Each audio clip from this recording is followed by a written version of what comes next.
આજે નડિયાદ મહાનગરપાલિકાનું 2026-27નું બજેટ અમારા વહીવટદાર અને કલેક્ટર શ્રી ખેડા તેમજ નડિયાદના માન્ય ધારાસભ્યશ્રીની હાજરીમાં રજૂ કરવામાં આવ્યું.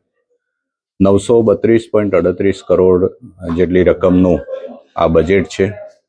આ બજેટમાં અમે નડિયાદ શહેરનો અને સમગ્ર મ્યુનિસિપલ કોર્પોરેશન વિસ્તારનો સંતુલિત આયોજન સાથે સાથે નાગરિકલક્ષી અને આંતરમાળખાકીય સુવિધાઓ તમામને આવરી લેવામાં આવી છે.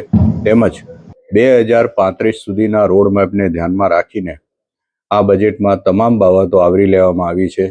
ખાસ કરીને સામાજિક અને આંતરમાળખાકીય સુવિધાઓ જેમાં ગટર લાઇન, પીવાના પાણીની સુવિધાઓ, નવો એસટીપી, ડબલ્યુટીપીનું આયોજન, સાથે સાથે આવકના સાધનો વધારવાના પણ આયોજન જેમાં કોમર્શિયલ કોમ્પ્લેક્સ, એ બધું પણ લઈ લીધું છે.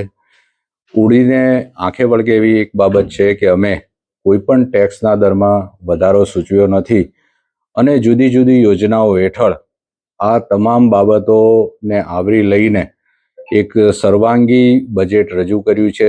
જેમાં ખાસ કરીને આગામી સમયમાં આપણા 10 ગામડાઓ જે ભળ્યા છે એમાં પણ ઘણી બધી સુવિધાઓ ઊભી કરવાના છીએ.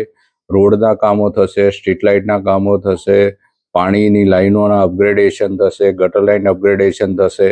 આપણી જે સફાઈની બાબતો છે એમાં પણ હજુ વધારો સુધારો કરીશું. તેમજ આગામી સમયમાં સ્પોર્ટ્સ કોમ્પ્લેક્સ, દવાખાનાઓના અપગ્રેડેશન, સ્કૂલ અને આંગણવાડીનું પણ આયોજન કર્યું છે આપણે અપગ્રેડેશનનું. સ્પોર્ટ્સ કોમ્પ્લેક્સમાં પણ સુવિધાઓ વધારીશું. આમ નાની નાની તમામ બાબતો આવરી લીધી છે અને શહેરી ફેરિયાઓ માટે પણ આપણે સ્ટ્રીટ વેન્ડિંગ માર્કેટનું આયોજન કર્યું છે. હેરિટેજ ડેવલપમેન્ટ પણ લઈ લીધું છે. તેમજ આગામી સમયમાં બીજી જે કોઈ જરૂરિયાતો હશે એને પણ આપણે આવરી લીધી છે.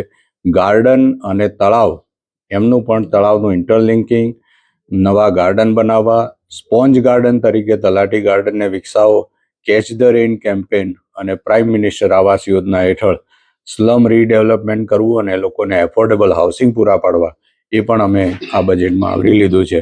આમ એકદમ સંતુલિત અને દરેક વર્ગને આવરી લઈને આ બજેટ તૈયાર કરવામાં આવ્યું છે, જે લોકોની અપેક્ષાઓ ઉપર સંપૂર્ણપણે ખરું ઉતરશે એવી મારી અપેક્ષા છે.